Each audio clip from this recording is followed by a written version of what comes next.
Olá, minha Paraíba, muito boa noite a todos. A partir de agora está no ar a Tal da Política e os moídos que ela traz. Todas as semanas, sempre entrevistados que trazem aí muita novidade na política paraibana, na política nacional. E aí, terças e sextas-feiras, nós temos trazido aqui muitos convidados que repercutem demais no cenário político. Hoje estamos recebendo dos nossos estúdios a secretária da Mulher e da Diversidade Humana do Governo do Estado da Paraíba, ela que também é pré-candidata a deputada federal pelo nosso estado, a doutora Lídia Moura. Experiência não lhe falta na política e faz um trabalho administrativo invejável, né, que lhe credencia a disputar uma vaga na Câmara Federal para as eleições desse ano e, quem sabe, no início de 2027, possa estar nos representando lá na capital federal. Doutora Lídia Moura, satisfação tê-la conosco aqui na Tal da Política de hoje. Boa noite. A honra é toda minha. Boa noite, Rudinei. Boa noite para todas as pessoas que nos acompanham também. Doutora Lídia, a senhora tem um trabalho já e é importante nós frisarmos isso. Talvez aqueles que adentraram na política agora não viram os primeiros passos seus em Campina Grande. Verdade. A senhora já tem uma história na política daquela cidade que veio massificando a sua história política. Hoje a senhora é secretária da Mulher e da Diversidade Humana. Tem um trabalho, como eu já disse na introdução, invejável nessa área. É uma área que nós temos problemas seríssimos, mundialmente e nacionalmente falando. Eu queria que a gente pudesse iniciar, que a senhora pudesse trazer para os nossos telespectadores todo esse trabalho que a senhora já pôde fazer na política. A senhora já foi presidente de partido, né, já comandou partido aqui na Paraíba, já disputou, né, cargo majoritário. Eu queria que a senhora pudesse trazer para quem está nos acompanhando, para quem não conhece toda a sua história política, os cargos que a senhora já disputou e aí de onde vem essa vontade de ser deputada federal. Veja, na verdade eu sou uma operária nessa construção da democracia e de partidos políticos, né? Eu começo a minha militância ainda na juventude. Para você ter uma noção, outro dia eu encontrei umas atas em casa em que eu fui presidenta do antigo Partidão, Partido Comunista Brasileiro, aos 18 anos, lá na cidade de Sobradinho, no Distrito Federal. Então eu venho numa construção que é histórica, ajudei a fundar partidos, ajudei a fundar o PPS, fui presidenta também do PSB, aqui de Campina Grande, né, que no estado havia uma direção que eu integrava também, mas fui presidenta municipal e, como você disse, eu participei de vários processos eleitorais. Dentre eles, o mais emblemático foi a candidatura a prefeita de Campina Grande, que foi em 2004, que foi uma candidatura meio que divisor de águas, né? Enfrentava uma resistência dentro do próprio partido, mas fizemos naquele instante o debate sobre a necessidade de políticas consistentes para as mulheres. A partir daquele debate que nós enfrentamos em Campina Grande, inclusive as pessoas que venceram a eleição e também até em nível de estado, muitas propostas nossas foram até adotadas. Então eu tenho uma trajetória de militante. Começo ainda, né, no ensino médio. Só lembrando que 2004 foi a eleição que a senhora esteve na disputa, onde naquela oportunidade Veneziano venceu Rômulo Gouveia naquela reta final. Com a nossa ajuda no segundo turno, que né? Nós integramos a campanha de Veneziano no segundo turno. Então, tem uma experiência de construção partidária que é larga, né? Inclusive, quando eu inicio esse trabalho, que era adolescente, né, aos 15 anos de idade, ainda o Partido Comunista estava na clandestinidade. Então, a gente fiz todo um trabalho na universidade também e faço um trabalho na democracia, no processo de democratização, como fundadora, que quando o Partidão migra para o PPS, constrói o PPS, eu sou fundadora do PPS, ajudei, inclusive, naquela construção que necessitava arrecadar colher 300 mil assinaturas para a legalidade do partido. Então, tudo isso eu participei e tenho uma experiência nesse sentido, como participei da construção, né, do PSB no Estado. O PSB, quando o antigo governador pega este partido, ele estava absolutamente formado. Foi um trabalho feito por Bala Barbosa e por mim e por outros companheiros, como Zé Rodrigues e outros, em que nós fizemos um trabalho que fundou o PSB em 50 municípios com diretório e convenções. não eram provisórias. Naquele período onde lançaram a candidatura ao Senado, né? Foi logo quando termina a campanha de Senado, a gente faz todo um processo de organização partidária. Então, isso tudo são experiências que a gente traz nessa construção partidária.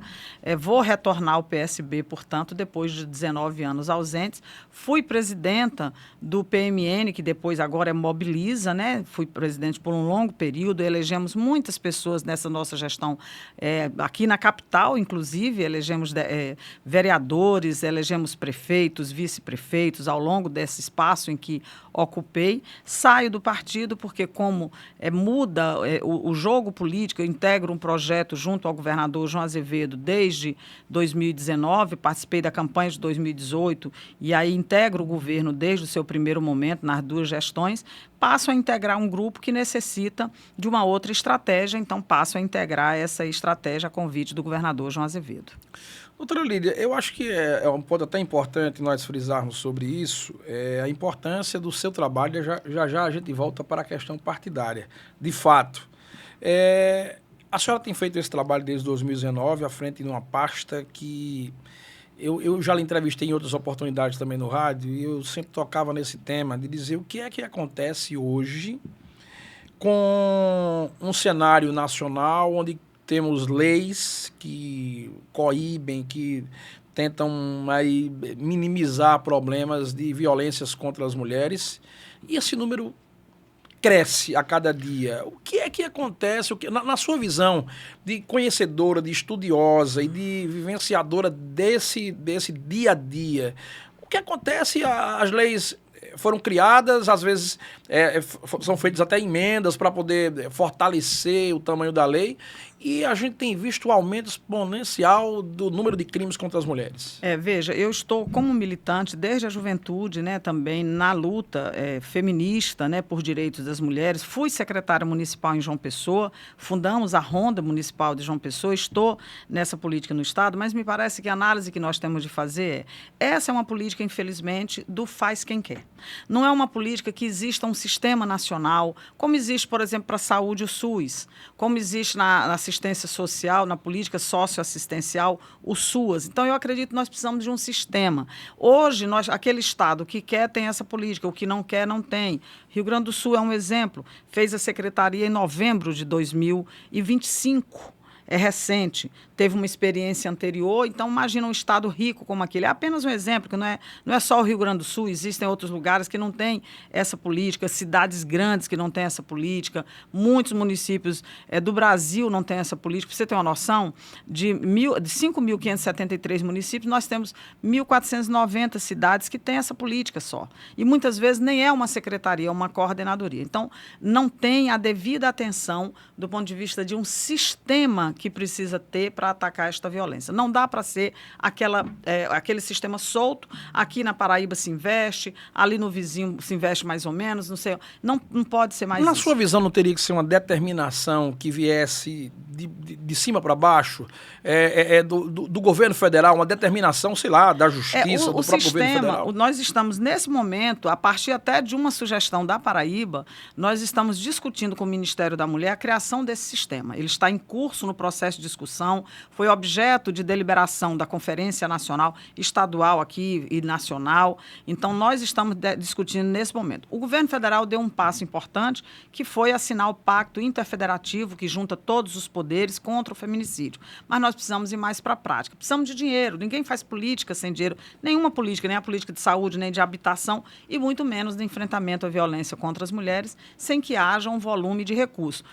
Hoje, o orçamento do Ministério das Mulheres fica girando em torno de 385 milhões. Isso é nada para um ministério, para uma política tão importante. Me parece também que nós precisamos ir para a educação, também uma proposta da Paraíba, que nós levamos para a 5ª Conferência Nacional, que a ministra já deu declarações debatendo, é que nós precisamos mudar a grade curricular. Então, a grade curricular do ensino precisa constar essa discussão sobre os direitos das mulheres, sobre cidadania, sobre os direitos humanos das mulheres e atacar, obviamente, aproveitamos para atacar também a LGBTfobia, a bifobia, a transfobia, o racismo, esses marcadores que ampliam ainda mais esse problema. Então, nós precisamos falar disso. A Inglaterra acabou de fazer isso, está treinando todos os professores da rede pública lá, de modo que se dialogue sobre os direitos das mulheres, se ataque a misoginia. A senhora será a bandeira dessa pauta, caso vire deputada federal? Olha, com toda certeza é uma pauta que eu tenho comigo há muito tempo.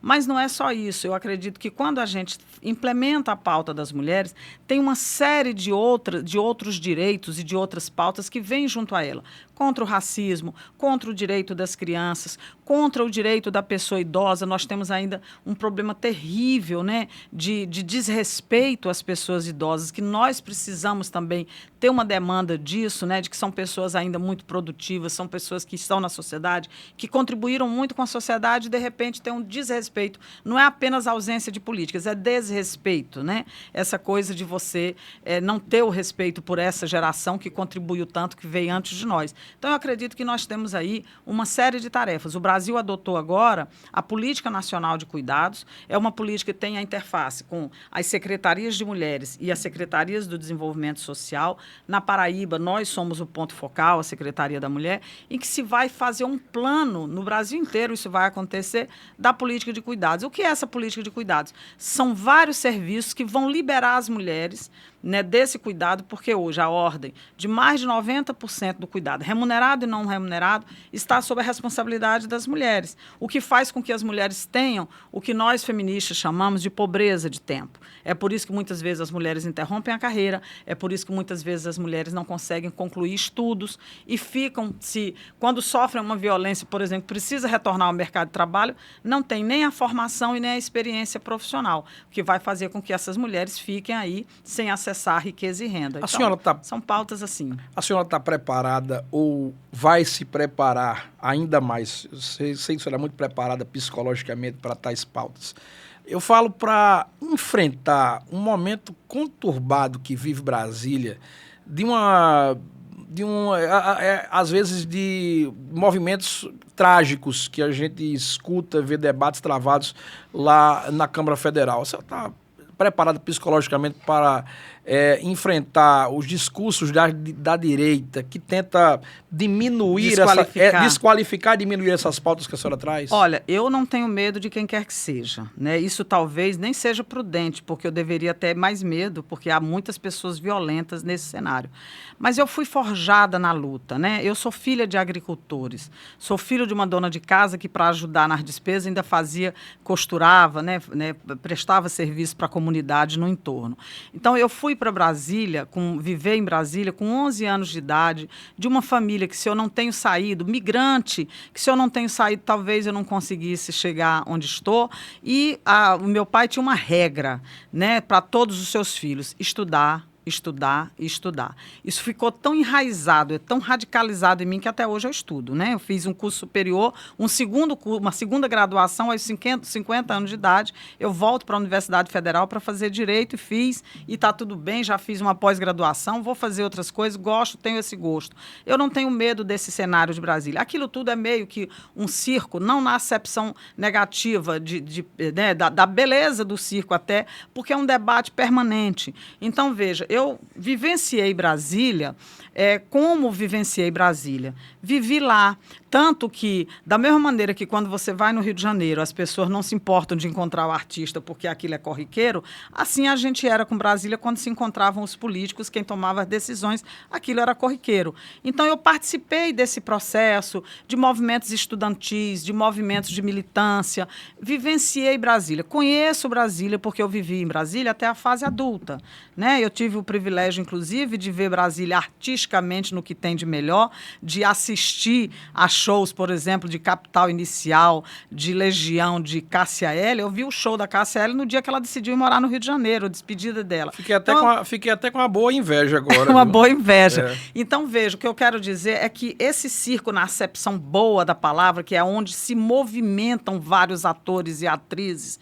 e aonde se cria uma ambiência do debate. Isso eu fiz a minha vida toda, eu vivia em Brasília, né? E faço aqui também. É evidente que eu tenho um estilo do diálogo, embora em muitos momentos se tenha que ter firmeza, eu acredito muito mais num debate sem gritaria, sem ofensas, porque talvez você me ouça melhor, até para eu dizer que o seu conceito de vida não me serve. Então, eu tenho a condição de dizer, não concordo, não acredito, mas posso dialogar com você sem atirar pedras. Eu acho que é muito mais plausível eu fazer esse debate aqui com os meus argumentos, e foi assim que eu aprendi com o feminismo, porque o feminismo, em 200 anos de maneira organizada, nós temos uma pesquisadora que diz isso, que para mim é o extrato melhor do feminismo.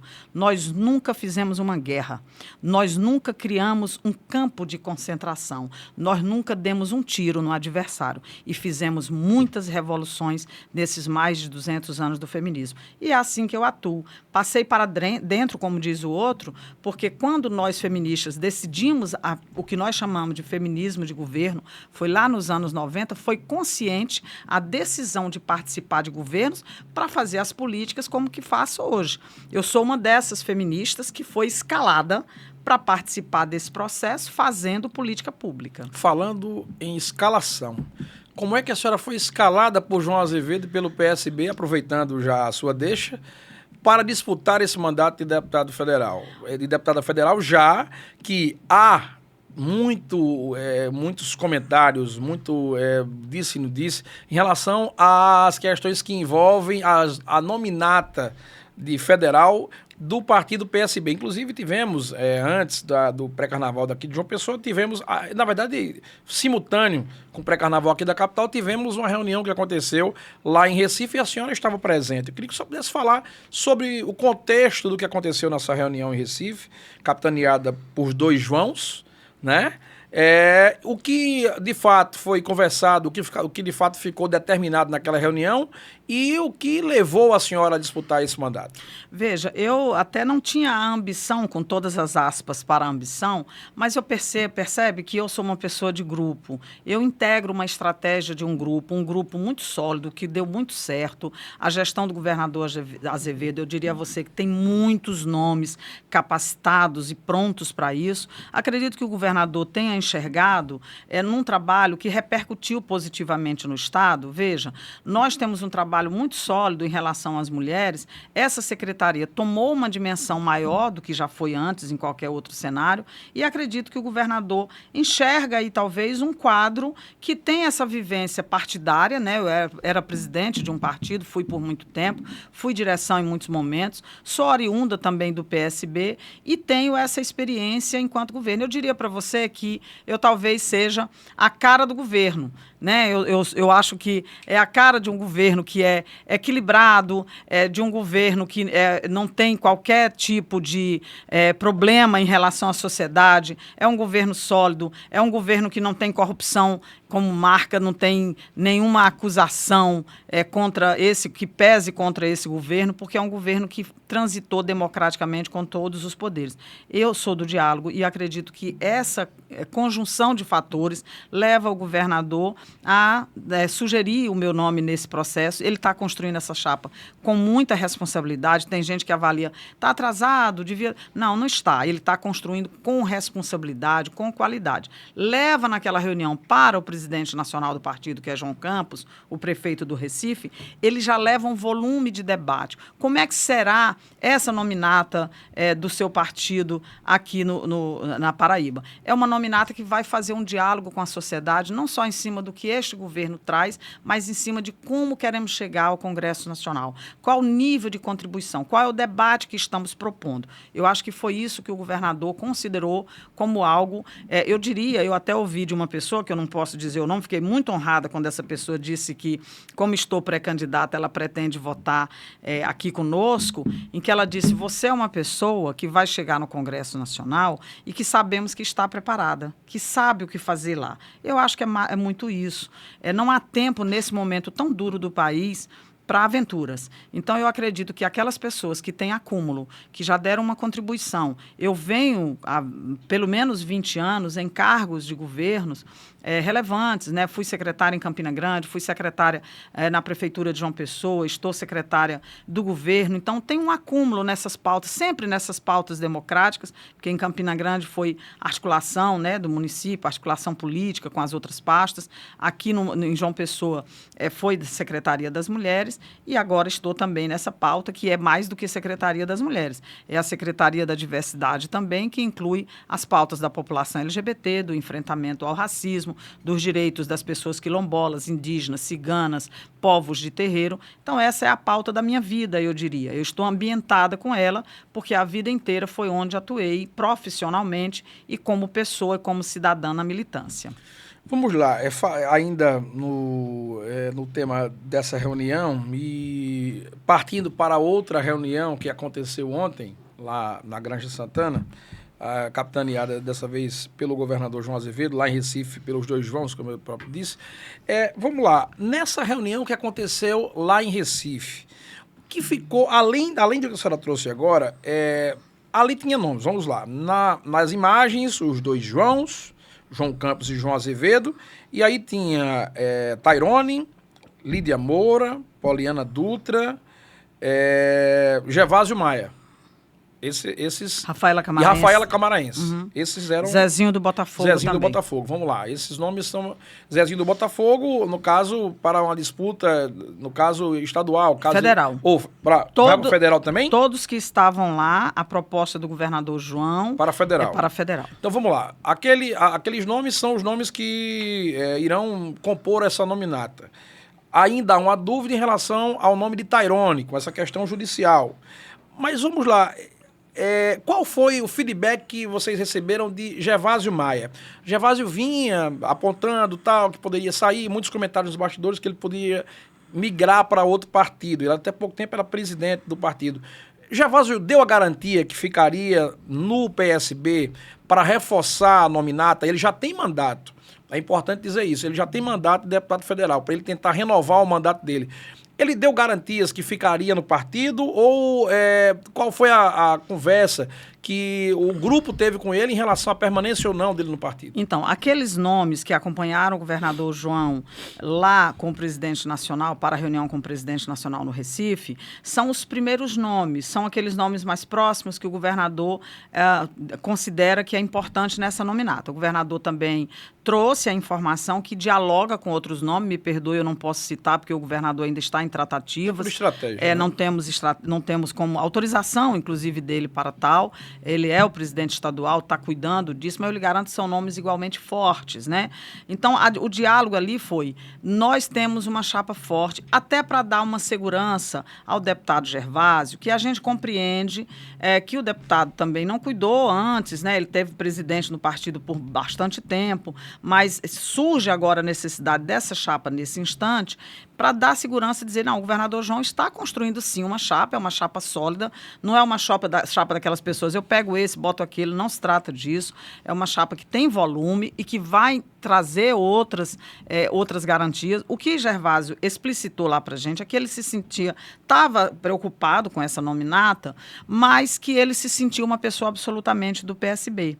Que ele tinha muito amor, que o PSB foi correto com ele em outros momentos, elogiou muito a direção nacional, com quem ele teve sempre muito afinado, disse que era grato a tudo isso. Então, o que faz, eu acho, a permanência de Gervásio é esse elo que ele tem com o partido em nível nacional. Então, na sua visão, a senhora acha que Gervásio permanece? Eu acredito que Gervásio permanece, inclusive porque aqui, nesse grupamento, ele tem talvez a maior garantia de eleição. Ele é uma pessoa que teve 69 mil votos na última eleição, acredito que ele pode projetar uma maior votação, ele tem um mandato relevante, um mandato importante, né? Fez um bom trabalho, somando-se a isso, mas qual é o cenário que me parece? O cenário veja, eu avalio com os nomes que o governador João apresenta, que o PSB pode eleger 2. né? Em tese, aquele que tem mandato tem uma vantagem, pode ser ele o primeiro. Mas digamos que o deputado venha a sair, não creio, mas digamos que ele venha a sair, ainda assim o PSB elege um. Então é uma chapa competitiva, que ele ficou demonstrado para o deputado essa competitividade desses nomes que o governador apresenta, e aí eu acredito que ele permaneça sim. Também acredito que quando o governador João disser, esta minha chapa, o governador João, ele tem todo digamos que, um repertório para falar do trabalho, quem são essas pessoas, que por si só o governo dele dá essa dimensão para essa candidatura, eu diria que o governador tem moral, digamos assim, para eleger um deputado a partir da hora que ele disser este ou esta é minha candidata, estes e estas são minhas candidatas, meus candidatos. Desse grupamento, o governador João, um senador que está aí praticamente, né, uma pessoa que tem 73% de aprovação num segundo mandato, ele tem moral sim para eleger pelo menos um deputado federal. Para a gente fechar esse tema, e o que aconteceu com a ausência de Ricardo Barbosa?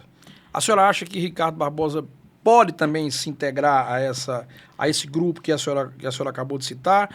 Ou a senhora acha que a ausência dele naquela reunião pode ter sido um sinal em que ele não vai estar na nominata? Então, eu não conversei particularmente com o deputado Ricardo, mas presenciei um momento em que ele disse que ainda avalia em qual lugar. Ele afirma que será candidato a deputado federal e afirma que ainda está avaliando qual a agremiação, qual a sigla que ele vai se integrar, se ele permanece como PSB ou se vai para outra. Eu acho que se ele fizer conta e der uma avaliada assim, na maneira como o governador João trata essa chapa, como o governador João dialoga diretamente com a direção nacional, como o PSB estadual está pensando e com a prioridade do PSB estadual, eu no lugar dele ficaria. Mas eu não sei quais são os seus elementos de parâmetro, de análise, porque, como eu lhe disse, eu não conversei particularmente com o Ricardo Barbosa, um amigo, uma pessoa querida que eu prezo, de Campina como eu, e que está fazendo um excelente trabalho nos portos. Eu acredito que ele possa permanecer. Vamos ver qual é a decisão dele. Mas nessas contas, a gente tem as contas em que se avaliou lá com o João, não foi incluído o Ricardo, que poderá vir, evidentemente, e aí isso amplia ainda mais. Ele é uma pessoa que tem um lastro muito bom. Dentre os nomes que lá estavam nessa reunião, a senhora acha que todos eles vão disputar o mandato de deputado federal? No caso, Poliana Dutra, garantida também disputando o mandato de deputada federal.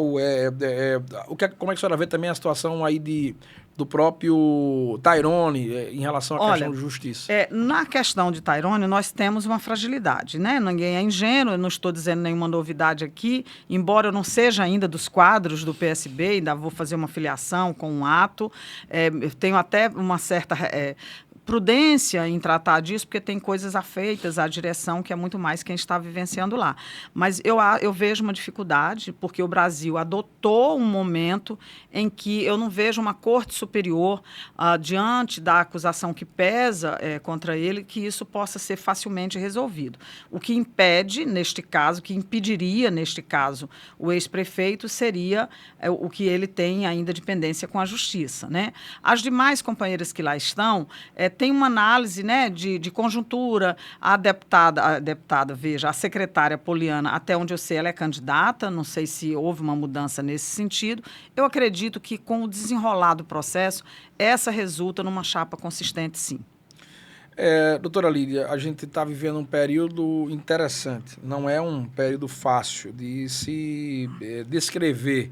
Tivemos aí algumas separações. Determinadas separações podem haver até alguns retrocessos. Por exemplo, eu não sei se também faria parte dessa nominata, não sei como é que está o andamento, mas até uma previsão que eu fiz na última sexta-feira antes do Carnaval terminou acontecendo.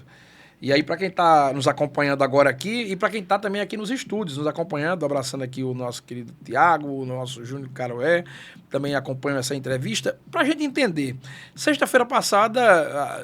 Até sexta-feira passada, tinha-se confirmado uma coletiva para Campina Grande de Johnny Bezerra, que, se ele fosse realizar a coletiva, logicamente que não seria para fazer uma coletiva para dizer que ficaria no governo, que ele já estava. Seria para decidir o seu futuro político e o rumo que tomaria. Naquela oportunidade, eu disse que recebi a informação e recebi que ele desistiria da coletiva. Eu trouxe essa informação sexta-feira. E ontem isso se confirmou. Né? Vamos lá. A senhora acha que Johnny ainda pode permanecer no grupo do governador João Azevedo? A senhora acha que o sinal que ele deu ontem, cancelando a coletiva, é para amenizar os ânimos e permanecer nas hostes governamentais? Olha, meu amigo Johnny, que fez uma campanha linda, eu tive a honra de integrar, inclusive integrei essa campanha mais no segundo turno para ajudar numa parte de mobilização. Eu sou muito esperançosa de que tudo se acomode. E acho que está faltando um pouco de conversa, né? De parte a parte. Eu acho que precisamos ir com mais força nessa conversa. Johnny é um quadro relevante, importante, e nós não devemos tratar como uma pessoa que se afastou, que traiu absolutamente. Ele tem algumas mágoas que eu acredito que se possa dialogar. Ele é um quadro importante. E eu acho que nós temos de buscar esse quadro. Inclusive, eu me disponho, quero ajudar nesse processo. A Júnior Caroé, que está aqui, também é outra pessoa que pode ajudar muito, né?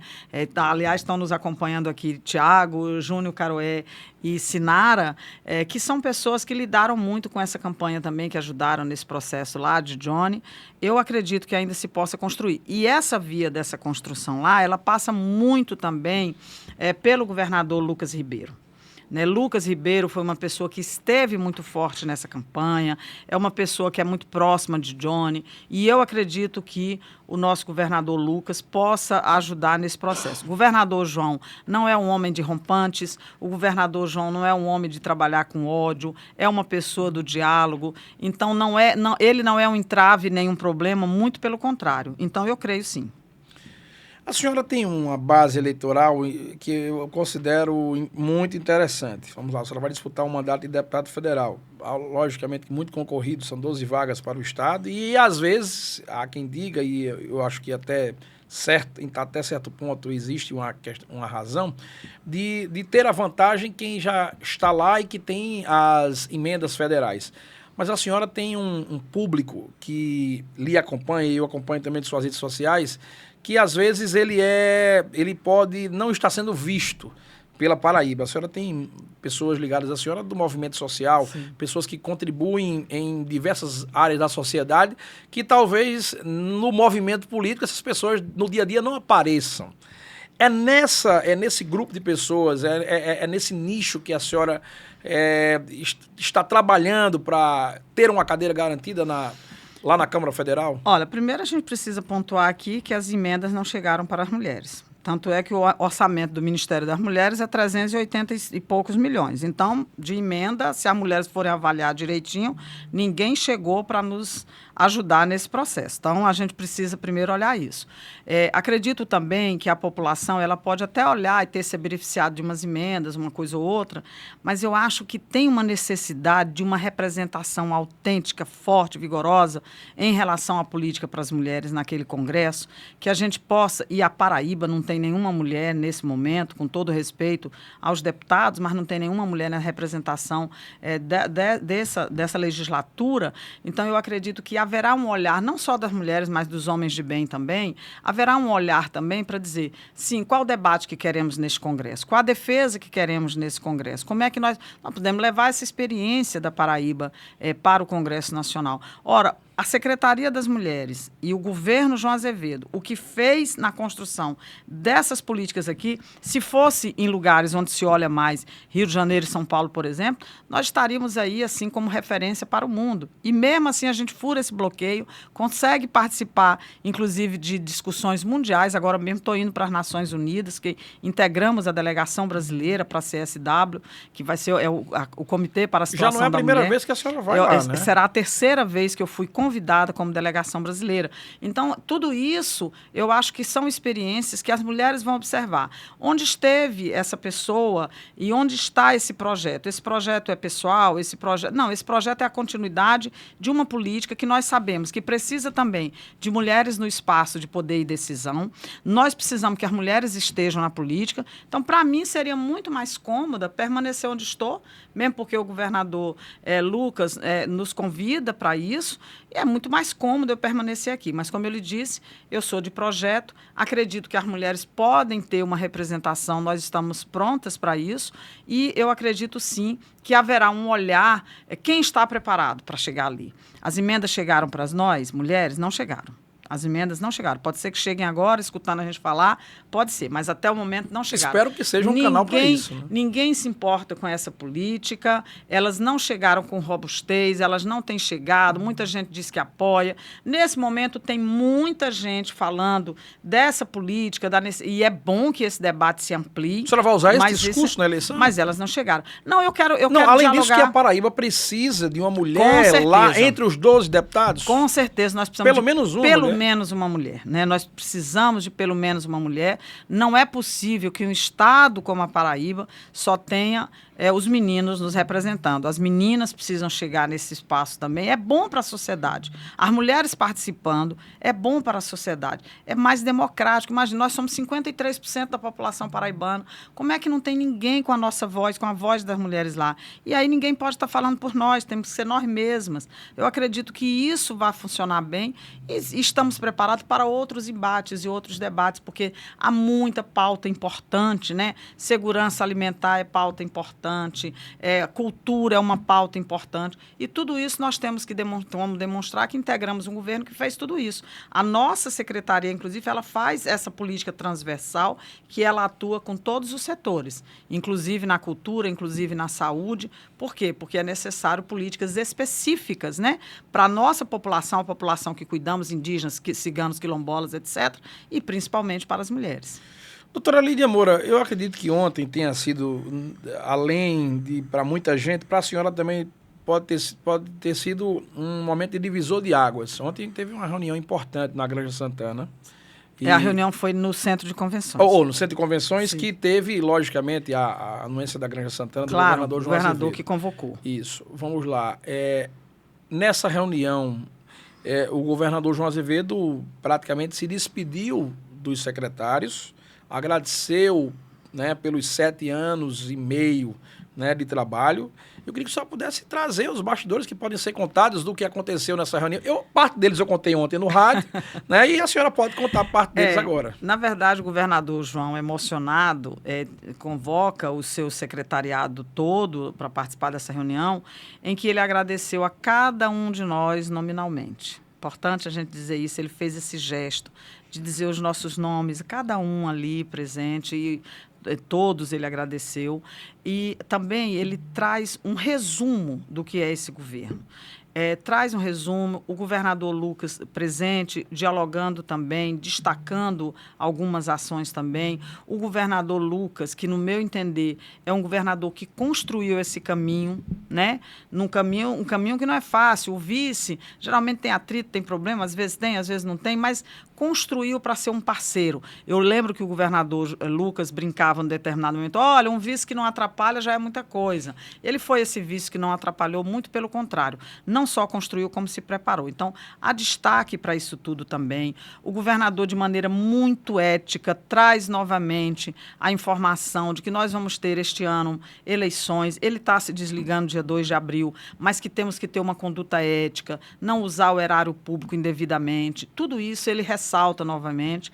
E aí informa que sairá no dia 2, né? Mas que até o dia 2 ele tem muitas cobranças a fazer. Então, ele disse, olha, a gente tem algumas pendências aqui que a gente precisa resolver. Tem o março das entregas. Nós, da Secretaria das Mulheres, temos o março das mulheres. O governador tem uma série de ações até o dia 2, e aí ele chamou, foi para o trabalho também.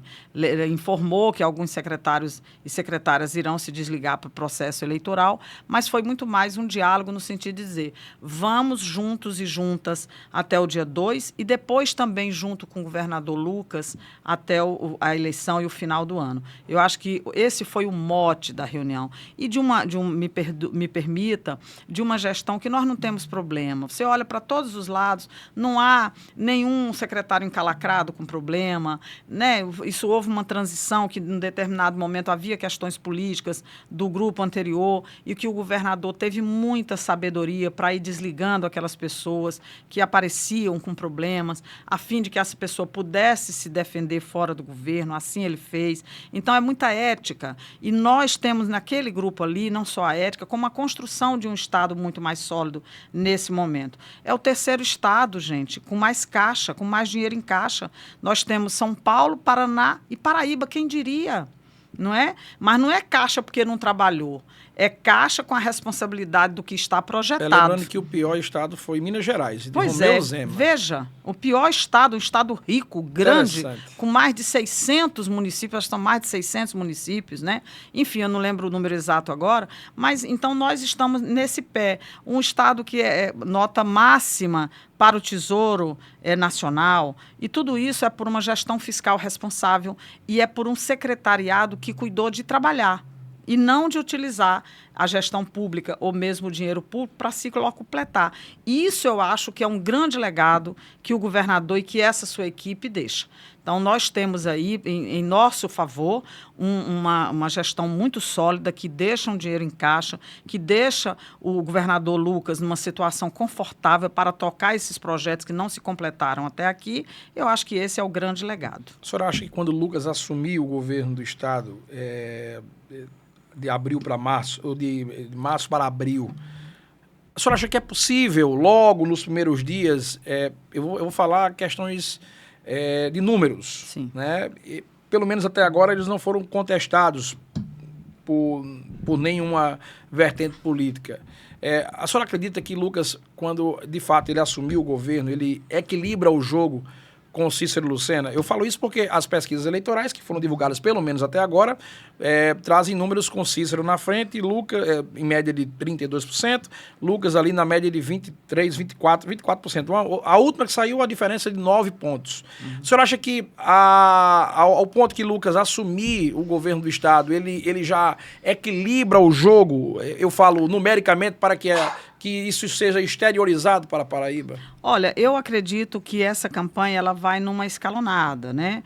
Não estamos em campanha ainda, tem, como eu lhe disse, o jogo dentro do governo é muito ético, nenhum secretário nosso, até para acompanhar o governador Lucas, às vezes é difícil, um ou outro no final de semana, às vezes a gente vai numa agenda, nessa agenda política partidária, que às vezes ele faz, né? Respeitando as suas atividades como vice-governador.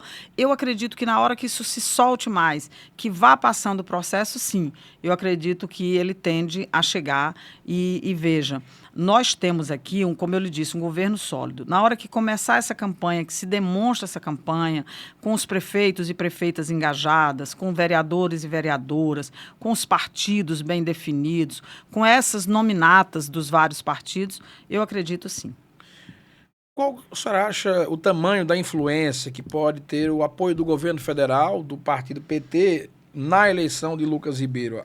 Há uma disputa ainda de bastidores do grupo do governador João Azevedo com o grupo do prefeito Cícero, que tem ali essa vontade de fazer essa articulação feita por Veneziano Vital, né, que também é parceiro do governo federal, e o grupo de Veneziano e Cícero querem esse apoio para a candidatura dele, e já o grupo do governador, que tem uma ligação forte com o presidente Lula, e Lula foi um daqueles que chegou a incentivar João a disputar o Senado Federal, que ali ainda existia uma dúvida, e parece que foi ali o pedido de Lula que encorajou ainda mais João Azevedo em disputar esse mandato. O senhor acha que é possível que receber o apoio do governo federal, do presidente Lula, para a chapa de Lucas Ribeiro? Olha, isso vai depender de uma construção. Não tem nada certo nem de um lado nem de outro. Acho que o senador veneziano tem que cuidar muito da sua campanha para poder garantir a sua reeleição, né? Ele tem 2 candidatos fortíssimos e só são 2 vagas. Ele tem o governador João e tem o prefeito Nabor. Então, ele vai ter que cuidar muito disso também. Acho que Lula tem um interesse, o presidente Lula tem um interesse na eleição do senador, porque ele precisa de senadores do campo democrático. Ele tem esse interesse, é um aliado sim, não vamos negar isso. Agora, vamos pegar aqui o estado de Pernambuco. O estado de Pernambuco tem um aliado de primeira hora, de uma linha, como é que eu diria, da sala de estar, que é João Campos. E ainda assim, Lula está respeitando Raquel Lira, que nem é eleitora de Lula até aqui, né? Então, se ele respeita lá, para ou ficar neutro, ou dialogar com um lado e com o outro e respeitar, imagina aqui, né, que João é um aliado de primeira hora, de sempre, não é? João Azevedo. Então, eu não creio que esse jogo será tão simples assim. É claro que um partido no Estado pode definir que vai para um lado ou vai para o outro, mas eu vejo muito mais possível, talvez, o PT estar, o presidente Lula estar neutro, ou se aliar com João Azevedo, porque é com João Azevedo essa disputa, entende, Rudinei? Essa disputa, o governador Lucas é o candidato de João Azevedo e desse grupamento, desse projeto. E é um candidato excelente, porque é um candidato agregador. Você não vê confusão. Lucas Ribeiro é do diálogo, é agregador, é uma pessoa que tem muita paciência. Houve um momento dessa pré-campanha, desse processo de disputa, que se ele fosse um sujeito esquentadinho, tinha dado confusão. Por quê? Porque entra o prefeito de João Pessoa em determinado momento, que era um lugar, em tese, muito mais, né, em determinadas agendas, que era muito mais de Lucas Ribeiro, mas Lucas conviveu com isso pacificamente, teve a tolerabilidade, a condição de ficar onde ele deveria estar, ou seja, eu sou vice-governador, está tudo certo. Menor que vice-governador eu não posso ser nesse jogo, né? Eu posso ser maior. E com essa compreensão sábia, ele está aí como candidato desse grupamento. Ele soube jogar com esse cenário. Ele está, né, como candidato desse grupamento. Eu não creio, veja, o PT deveria estar aqui, não é nem por conta de Lucas Ribeiro, também porque ele está construindo, respeitando muito o PT, dialogando com o PT, mas é sobretudo por João Azevedo, pelo PSB e por este campo democrático que está onde sempre esteve. Por esse contexto, a senhora acredita que será a decisão? Eu acredito que este é o lugar do PT. Eu acredito. Porém, a política, né, eu não posso bater o martelo, mesmo porque nem sou ainda do PSB, estou chegando, e nem sou do PT. Tenho grandes amigos nessas duas agremiações, mas eu acredito que este é o lugar, esse lugar aqui onde é o PSB, construindo esses anos todos, é o lugar do PT, sim. Se houver diferenças, elas são diferenças superáveis. Aproveite e nos conte quando será a sua filiação ao PSB, o seu retorno ao partido que a senhora ajudou a criar. Então, você acredita que essa agenda está terrível, tanto a minha, quanto a do governador Lucas, quanto a do governador João Azevedo, que eu quero que esteja. Nós vamos fazer um ato de filiação, ainda vamos definir a data, agora em março faremos isso, porque não sou só eu, né, me filiando, chego com um grupo de colaboradores, de apoiadores, de pessoas que caminham comigo, então nós teremos uma filiação coletiva, né, não é só a minha, mas será agora no mês de março, a depender das agendas, né, que vamos dialogar aí para fazer este ato. Vamos lá, para a gente fechar a tal da política de hoje, semana passada eu estive em Brasília e aí eu estive presente na casa do presidente da Câmara Federal, Hugo Mota, ao lado de amigos jornalistas, e eu fiz um questionamento a Hugo Mota que deu grande repercussão no Estado. Eu fiz a pergunta e Hugo Mota respondeu dizendo, e ele até apontou o dedo, ele dizia, olha, eu aposto que ao terminar o primeiro turno, Lucas estará à frente de Cícero Lucena. A pergunta repercutiu, a resposta ainda mais, e isso correu o Estado. A senhora também é da mesma linha de Hugo Mota, que acredita que ao término do primeiro turno, Lucas Ribeiro terminará na frente de Cícero? E de Efraim, né? Eu acredito que o trabalho será feito nesse sentido, né? A estratégia é nesse sentido. Hugo Mota, embora seja muito jovem, é muito experiente na política, já disputou várias eleições, né? O seu pai também, a sua avó também, que é uma grande referência para ele, como ele diz, é a minha seta, né? Foi o termo que ele usou, achei muito bonito na posse dele, é a minha seta, né? Então, veja, é a flecha dele, né? É uma ideia assim, muito legal essa. Eu acredito muito nessa experiência de quem tem uma condição de análise, uma conjuntura nacional, a análise dele, uma análise do Estado, obviamente. Eu acredito, sim, que a campanha de Lucas Ribeiro pode surpreender. É uma campanha que eu digo é que quando a gente transita, é uma campanha que não tem, você não tem rejeição. Qual é o apontamento que se faz a Lucas? É a inexperiência. Ora, mas um rapaz tão jovem, de 30 e poucos anos, que são 36 anos, mas veja como é o valor que se dá para essa experiência. Ele já foi vereador, ele já foi secretário municipal, ele foi vice-prefeito da segunda maior cidade do estado e ele foi vice-governador. De que experiência estão cobrando essa pessoa? Que mais se quer dessa pessoa, entende? E a experiência dele fez com que ele construísse. Veja, o governador João tinha muitas opções para colocar como seu candidato. Várias alternativas. E Lucas conseguiu convencer esse gestor tão bem avaliado, dizer, sou eu essa pessoa. Estou aqui pronto. E se preparou e está se preparando cada vez mais. Então, eu não sei de que experiência está se falando. Agora, ninguém fala que ele é corrupto, ou que ele é grosseiro, ou que ele fez tal coisa indevida. É uma pessoa, inclusive, muito educada. E, aliás, ele tem muita paciência. Tem hora que eu digo, olha, precisava dar um murrinho nessa mesa aí, que senão o pessoal acha que é só isso, né? Que pode se aproveitar da gente. Mas, então, Lucas é essa pessoa. Eu acredito, sim, que é uma campanha que pode surpreender, concordo com o Hugo Mota.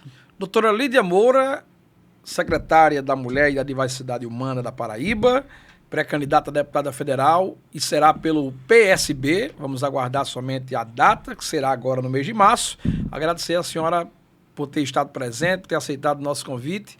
Sucesso para a senhora na sua caminhada e a senhora voltará aqui em outras oportunidades, antes do período eleitoral. Já vou trazer a senhora novamente, quando a senhora estiver homologada com a candidatura do PSB a deputada federal, e já irá falar como, de fato, candidata a buscar uma vaga lá em Brasília. Obrigado, senhora, pela vinda. Muito obrigada a você, estou à disposição e espero fazer o diálogo. Temos muito trabalho até o dia 2 de abril. Teremos o Março das Mulheres com muitas entregas dessa secretaria, da equipe valorosa da Secretaria das Mulheres, e estou à disposição para o diálogo com a sociedade sobre a política, a boa política e a política no campo das ideias sempre. E na tal da política de hoje, nós conversamos com a doutora Lídia Moura, presidente de diversos partidos da Paraíba, vai voltar agora ao PSB. No próximo mês de março, vai disputar uma vaga na Câmara Federal. Ela faz um trabalho extraordinário à frente de uma pasta importantíssima para a nossa Paraíba e para as mulheres e para a diversidade humana, né, do nosso estado. Se credencia para uma vaga na Câmara Federal. Sucesso para ela, e ela deixou alguns pontos para que nós possamos avaliar daqui para frente. Ela disse que concorda com o Hugo Mota. Acredita que Lucas crescerá nos números e virará na frente do primeiro turno nas eleições para governar o governo do estado agora, de fato, como governador. Ela também falou sobre a nominata do PSB, aquilo que está sendo feito e apresentado para a disputa eleitoral.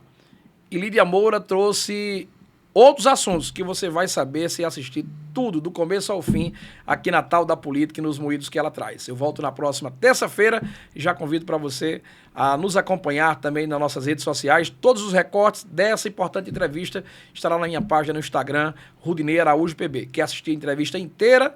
Pode clicar aqui embaixo e você vai assistir no nosso link ao vivo no YouTube, a Tal da Política. Um abraço a todos, voltamos na próxima terça-feira. Tchau, tchau.